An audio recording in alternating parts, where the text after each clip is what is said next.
Hello everyone, मैं doctor Swati Sharma. और आज मैं आप लोगों को यूपी पीजीटी में जो आप लोगों का 24 और 25 तारीख को इंटरव्यू है, उसके लिए क्या करें क्या ना करें, वो तो पहले बता चुकी हूँ।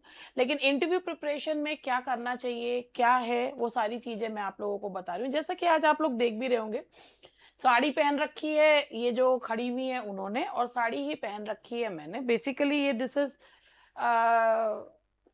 Type of dress code. हालाँकि मैं साड़ी जो है वो बहुत कम पहनती हूँ। लेकिन कई बार जो होता है कि मौका जो है वो आपसे जो चीज़ डिमांड करता है वो चीज़ करनी पड़ती है। तो जैसा कि आप देख रहे हैं कि एक-एक करके चीज़ें मैं आज आप लोगों को बताऊँगी कि का इंटरव्यू में क्या करना चाहिए, क्या नहीं करना चाहिए।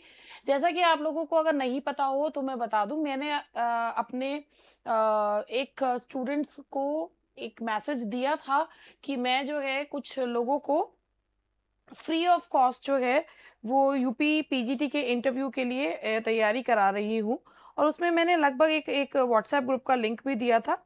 और उसमें मैंने जो है मेरे पास जो जुड़े हुए हैं वो 32 यानी कि 31 लोगों को मैंने इसमें जोड़ रखा है। एक तो मैं हूँ, 31 मेंबर्स हैं, और कि आए और भी लोग, लेकिन 31 लोगों को इसमें किया है जिनको मैं जूम ऐप के द्वारा उनसे बात करती हूँ, उनके चीज़ों को बारे में जानती हूँ। तो मैंने कहा इंटरव्यू में जाने से पहले आप लोगों को भी थोड़ी बहुत चीज़ें जो हैं वो मैं बता दूँ। तो ये जो है एक-एक करके चलिए हम लोग डिस्कस करते हैं। तो पहली चीज़ है हमारा professional appearance and dress code. First of all कि first impression is not always the last impression, but it matters a lot. Interviewers form an impression with the first few seconds. When you enter the room, your personality enters before you. तो it forms an impression. So what should we do, हमें क्या करना चाहिए?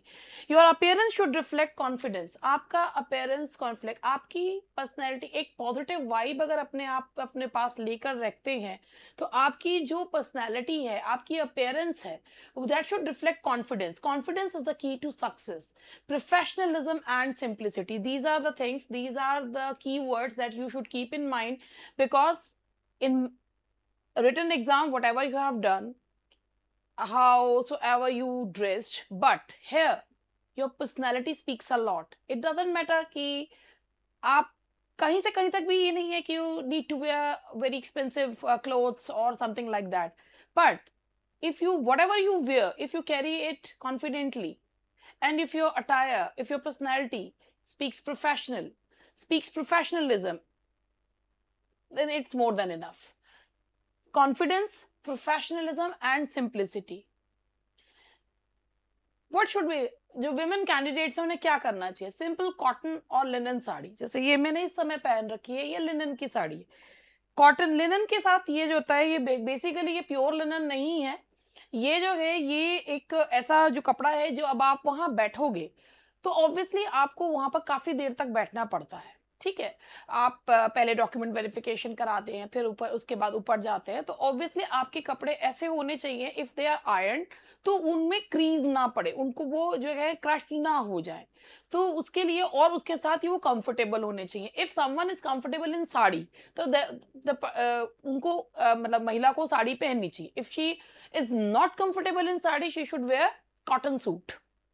Cotton suit भी, लेकिन suit भी ऐसा पहनिए कि क्या है, लाइट कलर्ड सलवार सूट या वैसे कुर्ता एंड पैंट्स जो है, इस समय कुर्ता एंड पैंट्स है, तो वो जो है एक professional light coloured, basically light coloured कहा जाता है, क्योंकि समटाइम्स इट हैपेंस, और गर्मी के दिन है और ये होता है कि sometimes your cloth speaks more than you. तो वो चीज नहीं होना चाहिए। आपके सिंपल कॉटन या कॉटन ब्लेंड जो साड़ी पहन रहे हैं, साड़ी ना कॉटन में होता क्या है, क्रश हो जाती है, तो सॉफ्ट कॉटन नहीं, नहीं तो कॉटन की साड़ी क्रश हो जाती है, और वो जब आप उठकर जाते हैं ना, इतने घंटों बैठते हो, तो बड़ा अजीब सा इम्पैक्ट देता है, मुसी तुसी सी। तो या तो जो उनको पहनने की आदत है, जो जैसा गए एक पिन पे साड़ी टिकी हुई है और कहीं से भी कहीं तक जैसा पहन के गए बिल्कुल वैसा ही है, तो कोई बात नहीं। But those who are going to wear sari for the first time, उनके लिए थोड़ा संभालना भी भारी हो जाता है। तो अगर आप साड़ी पहन रहे हो तो आपको उसमें आप ऐसा कपड़ा लीजिए, जैसे कॉटन ब्लेंड होता है या लिनन होता है, जो मुसता नहीं है। मैं लिनन भी प्योर लिनन नहीं कह रही हूँ, कॉटन ब्लेंड वाला कह रही हूँ, वो मुसता नहीं है। उसके, या अगर आप कुर्ता एंड पैंट्स पहन रहे हैं, कुर्ता एंड पैंट्स ऑब्वियसली जो आजकल जिसका जो प्रोफेशनल अटायर है, वाइट जो पैंट्स हैं वो पेंसिल पैंट्स चल रही हैं या वाइट पैंट्स चल रही हैं। चूड़ीदार और ये लेगिंग्स स्ट्रिक्ट नो नो, ये मत पहनिएगा, अवॉइड करिएगा। वो टीचर वाली पर्सनैलिटी नहीं देता है। अब आपको लग रहा होगा कि इतना ज्ञान हमें पर्सनैलिटी पे देने की क्या जरूरत है, होता है। आप पर्सनैलिटी मैटर करती है। Avoid heavy embroidery and fleshy designs. ना तो एम्ब्रॉयडरी होनी चाहिए, बहुत सिंपल, नीट एंड क्लीन होने। कंफर्टेबल फुटवेयर का, अपने फुटवेयर का भी ध्यान रखिए कि बहुत कंफर्टेबल फुटवेयर होने चाहिए, लेकिन ये नहीं है क्रॉक्स पहन के चल दें।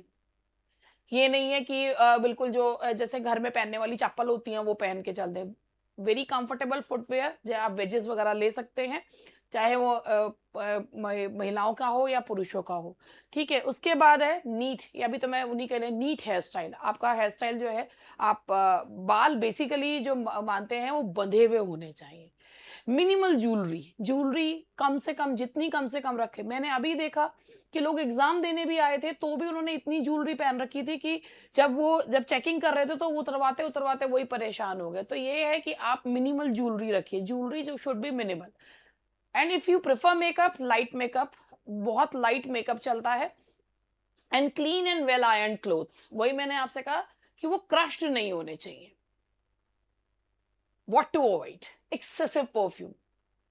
एक अच्छी सूदिंग प्लेजेंट सी स्मेल होनी चाहिए, मगर अगर एक बहुत तेज स्मेल है तो सामने वाला ना उस स्मेल से उसका डिविएट हो जाता है।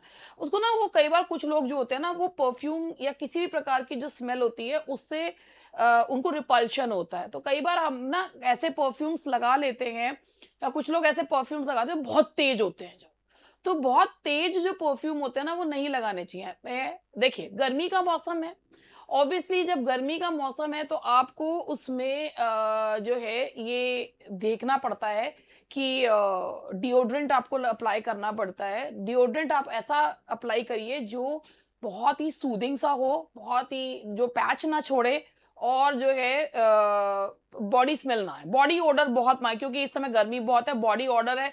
और एक और चीज है, उसको भी ध्यान रखिएगा कि चाहे महिलाएं हैं या पुरुष है, जब होते स्वेटिंग होती है और वो पूरा यहाँ पर और यहाँ पर निशान पड़ जाते हैं, वो बहुत गंदे लगते हैं। तो उस चीज के लिए है कि भाई आप जो है कुछ ऐसा, जैसे अ, फिटकरी लगाते हैं तो वो एक चीज है कि एक फिटकरी जो होती है गीला करके उसको है, उससे क्या होता है कि वो एक तो बॉडी ऑर्डर नहीं आता है और इस तरीके के स्पॉट्स जो है नहीं पड़ते हैं।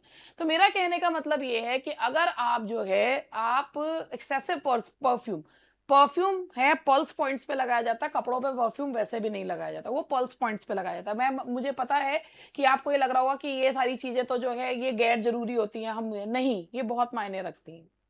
कई बार ऐसा होता है कि एक मुझे याद है कि अभी कुछ दिन पहले ऐसा हुआ था कि एक हमारे वर्क प्लेस पे ही कि एक ने बहुत अजीब सा परफ्यूम लगाया हुआ था, और एक एग्जाम में उनकी ड्यूटी थी, तो एक स्टूडेंट ने वो बोल भी दिया था कि सर ना, ये परफ्यूम से मेरा ना, मैं कंसंट्रेट नहीं कर पा रहा हूँ लिखने में। तो वो जो चीज़ होती है ना, वो तो मैं इसमें कह रही हूँ कि कई बार हमें नहीं पता चलता है, तो परफ्यूम बहुत लाइट होना चाहिए, पल्स पॉइंट्स पे लगना चाहिए, यहाँ, यहाँ, यहाँ, ये चीज़। ब्राइट कलर्स अवॉइड करें तो बेहतर है, कलर्स लाइट के, गर्मी के हिसाब से लाइट करें। एंड हेवी एक्सेसरीज़ है, मोटी बड़ी-बड़ी रिंग्स हैं या मोटे-मोटे कंगन हैं, या जो है ब्रेसलेट है या धागे हैं, वो सब अवॉइड करना चाहिए। डिस्ट्रैक्टिंग पैटर्न्स, अगर आपने कपड़े बहुत बड़े-बड़े पैटर्न्स वाले कपड़े पहन रखे हो तो डिस्ट्रैक्टिंग, वो ना हिलते हुए से लगते हैं। तो ये छोटी-छोटी चीज़ें हैं जो आपको ध्यान रखनी है। उसके बाद बहुत इंपॉर्टेंट है आपकी body language, smile naturally, force smile नहीं होनी चाहिए। Your smile should be natural, and when you smile, obviously smile is contagious, when you smile the other person smiles back. तो वो स्माइल जो है ना, you should smile naturally, maintain eye contact while speaking, while answering the question of an interviewer. You should maintain eye contact, you should not stare that person, but you should maintain eye contact, sit up upright.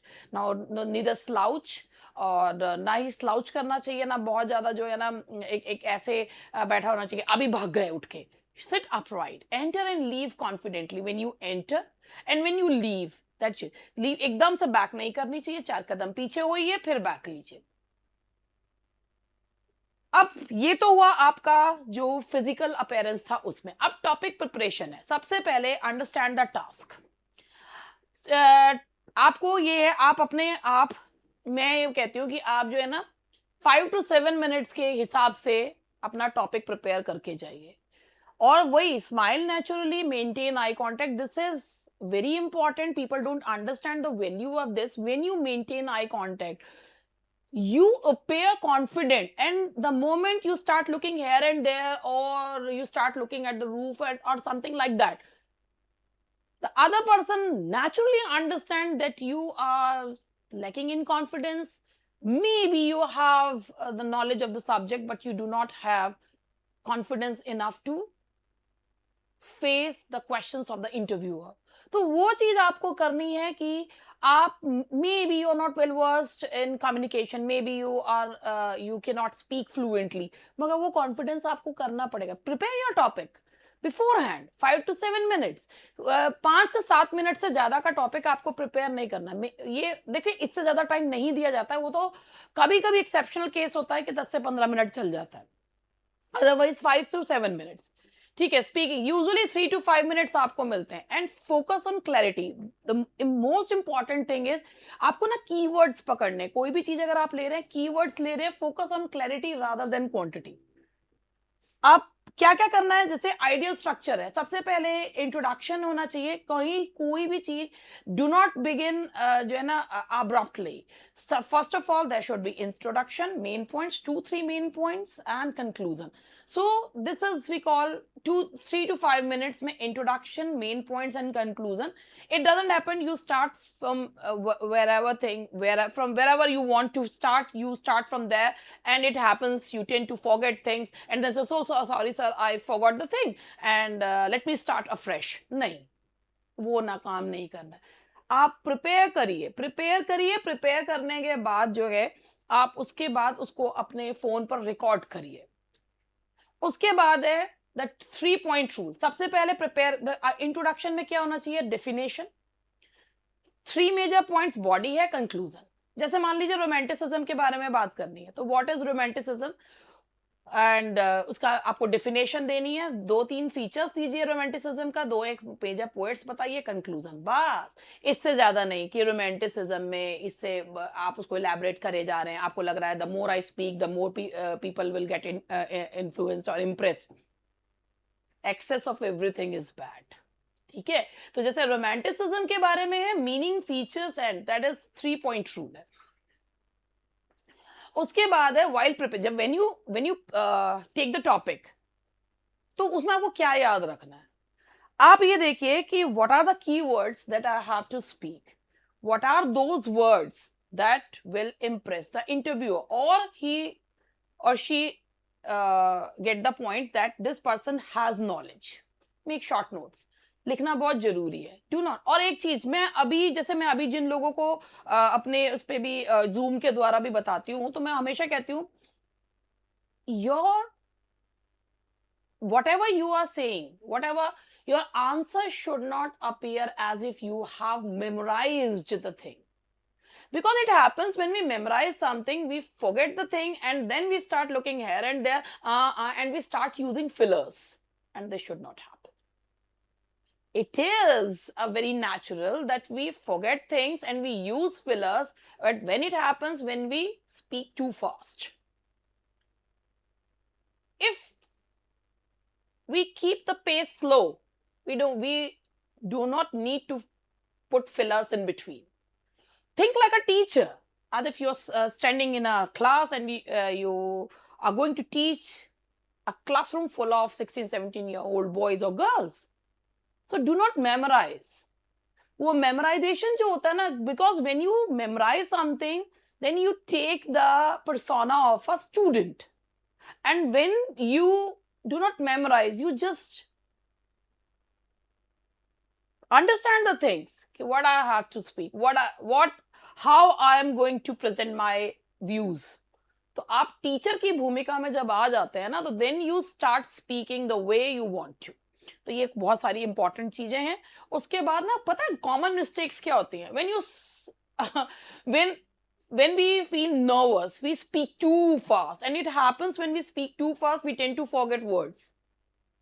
और जब हम शब्द भूल जाते हैं, तो क्या होता है कि वो फिलर्स शुरू हो जाते हैं। तो कोशिश करिए कि you do not speak too fast and overloading facts. सब the other one is overloading facts. आपको लगता है कि एक ही प्रयास में, बस एक ही झटके में ना मैं सामने वाले को इम्प्रेस कर दूं, तो आप मोटे मोटे शब्द लाएं, overloading facts. No, the person there is, the person who is sitting there, he is there to see how confident you are, you have subject knowledge or not. If you start loading facts, you will never be able to impress the person. Forgetting conclusion, it happens that when we speak too fast or we overload facts, we forget conclusion हमेशा होना चाहिए। and reading continuously from notes। और अगर आप, ऐसा भी होता है कि आप, ऐसा लगता है कि जैसे आप पढ़ते सब, आप पढ़ रहे हैं, आप बोल नहीं रहे हैं, आप पढ़ रहे हैं। Your face should reflect whatever, your face should reflect your words. Robotic या मैकेनिकल प्रोसेस नहीं होना चाहिए। As you know that communication is a two way process. whatever you are saying, that should reflect, that your expression should reflect that। आपके शब्द और आपके expressions जो होते हैं वो साइड बाय साइड चलने चाहिए, वो जरूरी है। उसके बाद है कॉमन में golden formula. Tell them what it is, why it is important, क्या है, क्यों इंपॉर्टेंट है, वन एग्जांपल एंड कंक्लूड। अब एक आता है कि पोइट्री रेसिटेशन कैसे करना and appreciation. If the interview ask you to recite a poem, तो कई बार क्या होता है, हम लोगों ने बीएड में वो चीज पढ़ी होती है, वो 3 बुक को ऐसे करके पकड़ना और वो सब करना, बट इट हैपन्स कि वो हम भूल जाते हैं। अब मैं आपको हमें ये सलाह दूंगी कि आप पोएम को याद करके जाइए।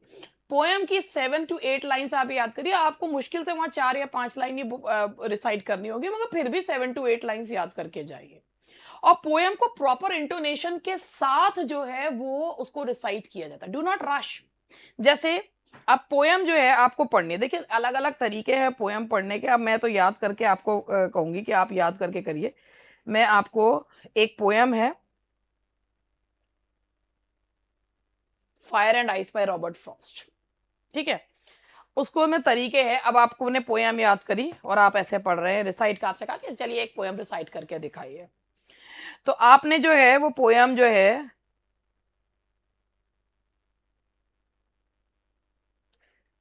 अब आप ऐसे पढ़े, some say the world will end in fire, some say in ice, from what I have tasted of desire I hold with those who favour fire. ये तरीका थोड़ी है। Some say the world will end in fire, some say in ice, from what I have tasted of desire I hold with those who favor fire.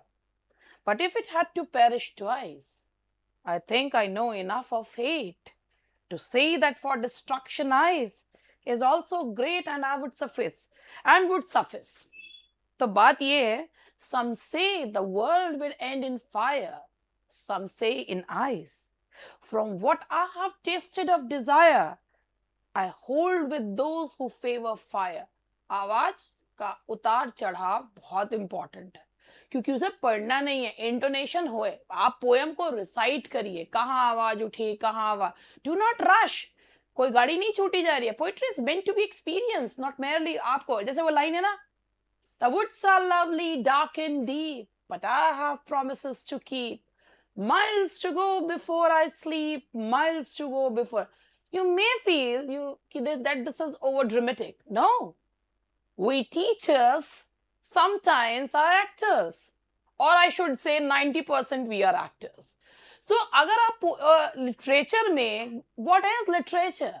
Literature broadens our perspective. Literature teaches us how to empathize with others. Literature teaches us the reality of society, the emotions. And unless we put emotions in our dialogues, we will not be able to impress others. And foremost thing, आप language के teacher हैं और language living होती है, तो वो dead नहीं लगनी चाहिए। तो पोइट्री, अगर आप आप पोएम पढ़ रहे हैं, तो poetry is meant to be felt, तो you should feel that thing. वो फील करना जरूरी है। आप बिफोर अच्छा, अब इसमें भी कुछ चीज है, जैसे बिफोर रिसाइटिंग कि I am going to recite before you a poem composed by Robert Frost, and the title of the poem is Fire and Ice. This poem was Frost gave two perspectives uh, in this poem. Fire symbolizes jealousy and ice symbolizes hatred. उसके बाद आप अपनी poem पढ़ सकते हैं. Mention poet's name, mention poem's title, and give one line context. Poet का नाम, poem का title, and give one line context.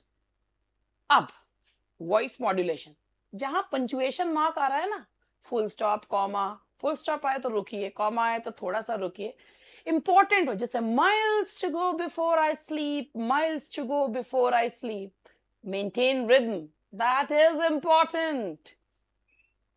Pronunciation matters, and it matters a lot. Vendor, solitude, host, daffodils, grandeur, beauty. और अगर आप उसके बोलते हैं, अगर आप वर्ड को अलग तरीके से ओडी, ओड को बोल रहे हैं ओडी, बैलेड को बलड, है ना, और सोनेट को अलग तरीके से, श को स बोल रहे हैं, स को श बोल रहे हैं, ये बड़ा खराब जो है वो pronunciation. English, that's English, work on that, pronunciation matters a lot.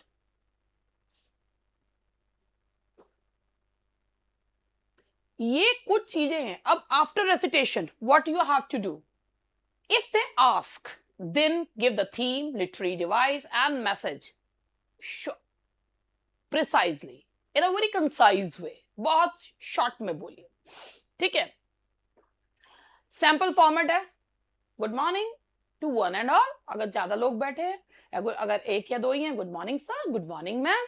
वैसे good morning to one and all भी बोला जाता है. I would like to recite a few lines from Wordsworth's Daffodils. इस तरीके से आप सैंपल फॉर्मेट है आपका. अब आता है नेक्स्ट है जो लिखवा के भी देखा जाता है, जैसे मुझसे भी लिखवा के देखा गया था.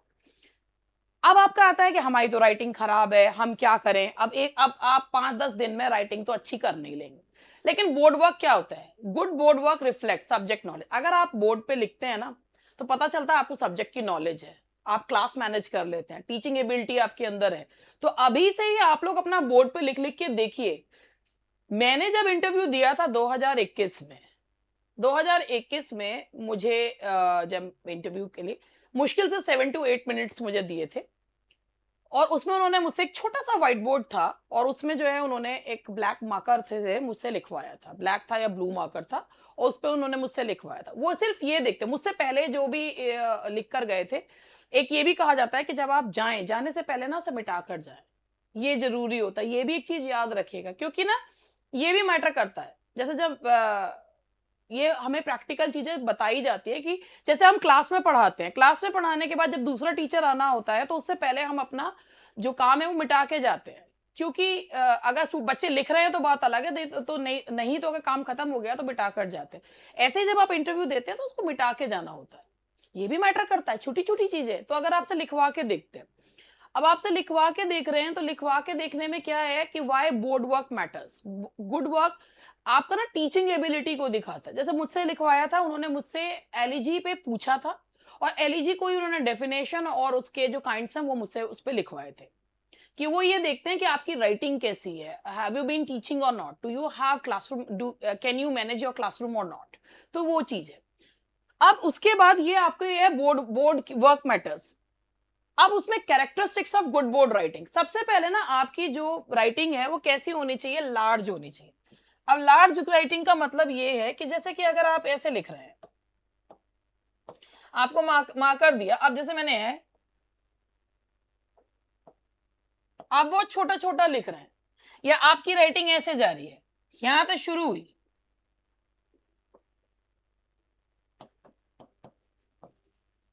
और ये ऐसे बढ़ती चली गई, ऐसे, या ऐसे आ गई,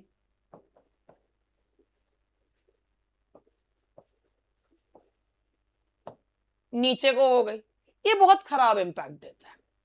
तो क्या होना चाहिए, आपका जो फ़ॉन्ट साइज है, आपके जो लिख रहे हैं वो बड़ा होना चाहिए. That should be large, clear, legible, पढ़ने योग्य होना चाहिए. and proper spacing. That should be proper spacing.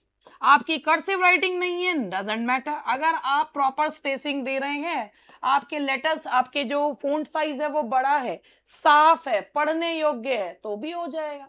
लेकिन अगर आप बहुत छोटा लिख रहे हैं, आपने प्रॉपर स्पेसिंग नहीं दी या लाइंस आपकी ऊपर नीचे भाग रही हैं, तो वो बड़ा गलत हो जाएगा. इसके साथ ही अभी मैं जाने से पहले अभी और चीजें भी बता के जाऊंगी. Ideal layout. सबसे पहले date, topic, definition, example, summary. सबसे पहले डेट डालिए लेफ्ट हैंड साइड पे, टॉपिक डालिए बीच में, डेफिनेशन लिखो, एग्जांपल लिखो, समराइज करो.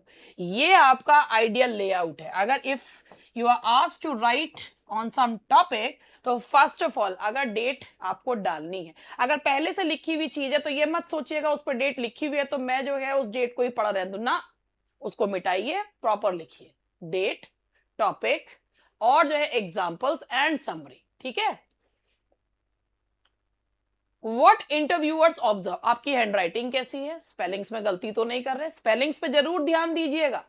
स्पेलिंग मुझसे भी स्पेलिंग पूछी थी, गोथे की स्पेलिंग पूछी थी. Presentation, how you present. आप जब लिखते समय पूरी बैक नहीं कर ली जाती है. लिखते समय मेरा लेफ्ट हैंड चलता है, लिखते समय आप इस तरीके से खड़े होते हैं और लिखते हुए, जैसे आपने यहां पर लिखा, ऑब्वियसली आपको वहां पर ये तो मिलेगा नहीं व्हाइट ये वाला बोर्ड. तो अगर आपने वहां पे बोला तो हैंड राइटिंग, तो अगर आप यहाँ पे है 45 डिग्री का जो एंगल होता है और हैंड राइटिंग है, जैसे मैं बोलते हुए लिख रही हूँ, तो लिखते हुए आप इस पे कोई भी चीज जब पढ़ा रहे हैं तो बोलते हुए आप लिखेंगे.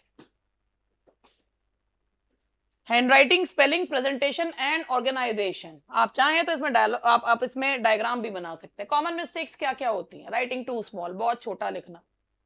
पुअर स्पेसिंग, बहुत ज्यादा गैप दे देना या बहुत कम गैप देना. और अनटाइडी बोर्ड, बोर्ड को गंदा कर देना, भर देना पूरा. एंड स्पेलिंग एरर्स, ये बहुत गए. और जाने से पहले बोर्ड को साफ करके जरूर जाइए. Frequently mispronounced word. If someone ask you, आप इसे क्या बोलेंगे जो पहला वर्ड है. Genre, genre, that's genre. Literature, बहुत लोग मैंने लिटरेचर को लिटरेटर बोलते हुए सुने. Victorian, that's renaissance. Curriculum, pronunciation, इनकी स्पेलिंग भी याद करिए. विमेन, पोयम या पोम. वैसे पोम बहुत कम चलता है, poem. And sets poetry. What is the difference between a poem and poetry. Poetry infinite होती है, पोएम जो होती है, पोएम जो होता है वो काउंटेबल होती है. Fluency, speak slowly. जैसे मैंने अभी कहा, फ्लुएंसी टिप्स यही होते हैं, speak slowly. When you speak slowly, you do not fall short of words because automatically words come in your mind. And it happens, it is a problem with the students who do not have the background, do not have English medium background. First of all, they translate the particular Hindi sentence from Hindi to English and then they speak. It takes a lot of time because they don't think in English. I am not running here any communication class, but what I am trying to say, when you speak slowly, you don't need to put fillers. You don't need to put fillers and you won't fall short of words. So make it a habit to speak slowly and start thinking in English. Maybe there are less than 10 or 12 days, but still you can start thinking in English. Use simple sentences. Do not use fancy words. Maintain natural pace. The way you speak in Hindi, in the same manner, speak in English. Do not try to imitate the accent of someone. It is not at all required because be what you are. Don't try to imitate. It happens that people before going to the interview, people often take communication classes or English speaking classes. It happens there they teach students to speak in British or in English accent. It happens that if we are a native speaker and we do not have that much command over that or that much fluency over that accent, it happens that we become the butt of the joke. So maintain a natural accent. your pronunciation should be correct, your pace should be moderate, and then everything is fine. तो ये चीज मैं कह रही हूं, आप किसी accent को कॉपी मत करिए, क्योंकि वो बड़ी गलत हो जाती हैं चीजें कि वो लगता है वो कॉपीड। या तो आप बहुत लंबे समय से उस चीज को प्रैक्टिस कर रहे हैं, बट अगर आपने सोचा कि चलिए एक इंटरव्यू से कुछ दिन पहले हम एक इंग्लिश स्पीकिंग क्लासेस ज्वाइन कर लेते हैं, एंड विद इन 5 और 7 डेज वो आपको वर्ड्स को अलग तरीके से प्रोनाउंस करना और वो करना सिखा दें, और वो अमेरिकन या ब्रिटिश एक्सेंट आप में आप बोलना, sometimes it happens that you tend to forget all these things. तो वर्ड्स को क्लियरली प्रोनाउंस करिए, सही प्रोनाउंस करिए, and that's it. Avoid English during demonstration. If the question is asked in English, try to answer the question in English. If you are not well, if you are not well versed in communication, or if you are not a fluent speaker, then apologize to them and start speaking in your native language. But try to avoid English. Na, hai na. If the question is asked in Hindi, answer the question the answer. Sorry, answer the question in Hindi.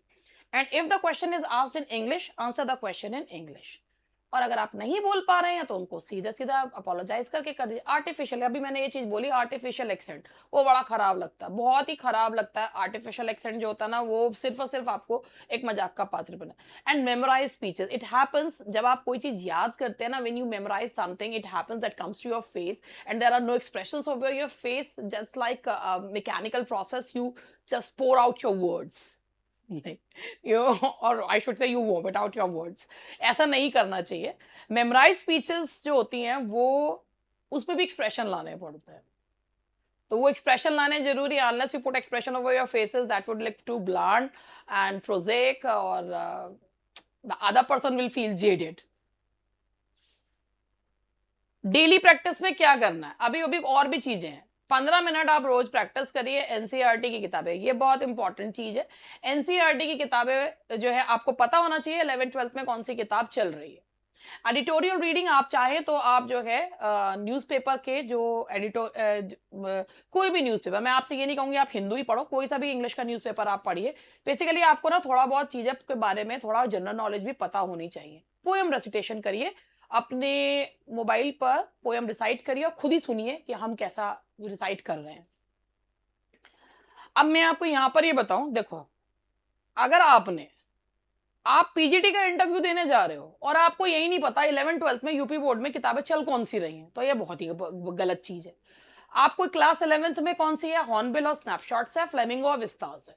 ये किताबों के बारे में आपको अगर है, आप NCERT की बुक्स है, आप खरीद सकते हैं इन किताबों को, कोई ज्यादा महंगी नहीं आती है। और जो लोग ये यूपी बोर्ड के स्कूल्स में पढ़ा रहे हैं उनके पास होंगी, नहीं तो आप ये बुक्स जो हैं एनसीईआरटी की किताबें आप खरीद सकते हैं। बहुत ये जरूरी हैं चीजें, आप ये एनसीईआरटी की बुक्स जो हैं वो आपको पता होना चाहिए इनमें कौन कौन से चैप्टर्स हैं। हो सकता है वो आपसे इसमें से कुछ भी ना पूछे, और अगर उन्होंने एक आपसे पूछ लिया बताइए 11th क्लास में कौन सी किताब चलती है, और आप नीलबटा सन्नाटा, तो ये काम नहीं होना चाहिए। आपको पता होना चाहिए कि कौन सी है। देखिए, ये चीजें आपको वो व्यक्ति बता सकता है जिसने खुद इंटरव्यू फेस करा हो, और जो मैं पिछले 23 साल से पढ़ा रही हूँ, ठीक है।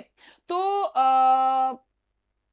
उसके बावजूद भी I am an ardent learner, मैं रोज सीखती हूँ, कोई भी मुझे कोई चीज सिखाता है तो मैं यहाँ पर ये आप लोगों को बताना चाह रही हूँ कि एक छोटी सी गलती से ना आपको ये लगना चाहिए यार I could have perform better. जो है जैसा है, बी नेचुरल एज वेल। अब आपको ना जब से ये एनसीईआरटी की बुक्स के बारे में पता होना चाहिए, theme, character, literary devices, important quotations, अगर आप चाहो तो कर लो, ठीक है। उसके बाद ग्रामर में क्या है, अब मान लो आपसे ग्रामर में पढ़वाने के लिए बोला जाए, तो आप ना कुछ ये टॉपिक्स होते हैं जो बहुत अच्छे से जो है पढ़ाए जा सकते हैं। Tenses, voice, narration, clauses, models, बहुत बढ़िया टॉपिक्स। और आज मैं आपको एक चीज और प्रैक्टिकल एडवाइस दूंगी।